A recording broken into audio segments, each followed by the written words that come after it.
సంచలనాలకు కేంద్ర బిందువైన power star Pawan Kalyan మరోసారి తన ప్రసంగంతో సంచలనం సృష్టించారు. సర్దార్ గబ్బర్ సింగ్ సినిమా విడుదలైన సందర్భంగా పవన్ వివిధ ఛానళ్లకు ఇంటర్వ్యూలు ఇచ్చారు.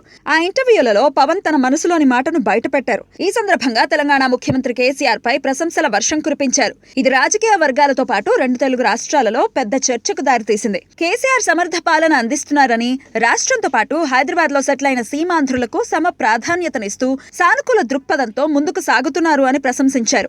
ప్రభుత్వ ఏర్పాటైన తర్వాత సెటిలర్లను కంటికి రెప్పలా కాపాడుతున్నారని, వారిపై ఈగ వాలనీయటం లేదని అన్నారు. కేసీఆర్ తో పాటు కేటీఆర్ నాయకత్వ పటిమ బాగుంది అని అన్నారు. ఇదే పవన్ జనసేన ఆవిర్భావ సభతో పాటు 2014 ఎన్నికల ప్రచారంలో కేసీఆర్ పైన, ఆయన కుటుంబం పైన మాటల తూటాలు పేల్చారు. వరంగల్ సభలో తెలంగాణ నడిబొడ్డున నిలబడి చెప్తున్నా నీ తాట తీస్తా అని పవన్ హెచ్చరించారు. దానికి కౌంటర్ గా కేసీఆర్ కూడా తెలంగాణ గడ్డ మీద నిలబడి కేసీఆర్దే తాట తీస్తానంటున్నాడు, వాడెంతున్నాడు, చిట్టుకేస్తే 1000 తునకలవుతాడు అంటూ ఘాటుగానే విమర్శించారు.